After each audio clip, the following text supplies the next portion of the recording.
Hi, everyone. It's Rick Lawrence and Fred Oduyoye, founder of Reachable Reconciliation, here for another one of our Reachable Reconciliation conversations. Fred, there's so much talk and pondering and chewing right now because of the world situation where we're involved in actively thinking about our enemies. Sure. Maybe in a way we haven't for a long time. I was just thinking about this morning that I've seen a lot of chatter online and in articles and stuff about Christians wondering how to pray for or against the enemies that are involved. Yeah. I just wondered what kind of perspective you have on praying in a reconciliation situation. What kind of advice? Oh, sure. The When you talk about enemies, I mean, it's so cute when Christians tell other Christians to, we got to pray for our enemies. I mean, most of us, you ain't really trying to pray for your enemies. You know what I mean? You know what I mean? Like you say that, and we tell people that, and us as leaders, we say that to them. But when it's really you, and you got to pray for your enemy, or somebody that has wronged you, or somebody that doesn't even have to be an enemy, Rick. It could just be somebody that you don't have a connection with, and Mhm. you want to choose to continue not to have a connection with them, right? So in your mind, or spiritually, or from a Christian perspective, you know that you ought to, but you're actively choosing not to, right? Not saying that's an enemy, but right, but all that kind of flows along in the same path. Yeah. So that means the only way we can start is to really have God intervene in a space that we can't do on our own, right?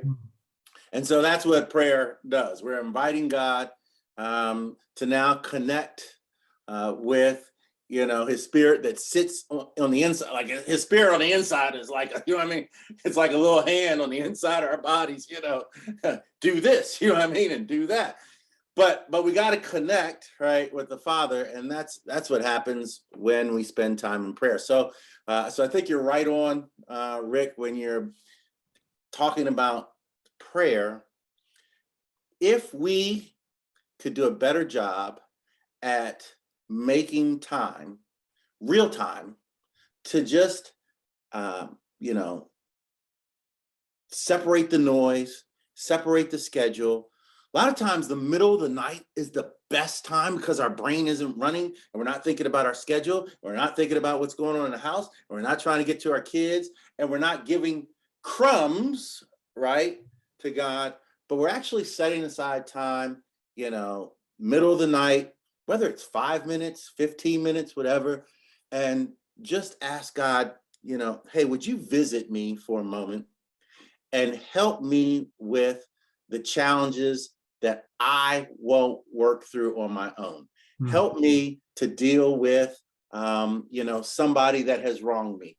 Help me to deal with someone that, or people group that I don't want to be connected with, or I don't want to learn more about, or I'm not interested in, or I have, stereotypes against, or whatever it may be, right? Whatever's causing separation. We can't fix that on our own. We need God to intervene.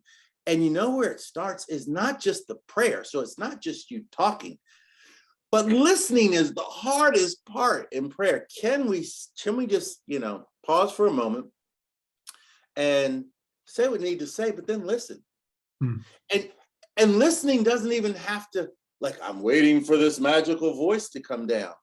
Sometimes God's just honoring the listening part, just being still. He's speaking. Maybe we're not hearing, but he's listening to see if you're listening, right? Mm. And it becomes a rich moment that he can build off of, because once he sees that your faith is aligned in such that that he can do what we can't do, and you're inviting him now to connect with himself on the inside of you, then he can begin to get his angels to assign, right, that specific situation. Hey, brother Fred's asking for such and such. Let's help him out with that situation. Michael, go ahead and get the crew. You know what I mean? And here comes this angelic realm, yeah, helping. So I know it's a little animated and probably a little long, but yeah, I think when it comes to enemies and when it comes to distance and challenges, inviting God in a prayer moment is the best start you can do.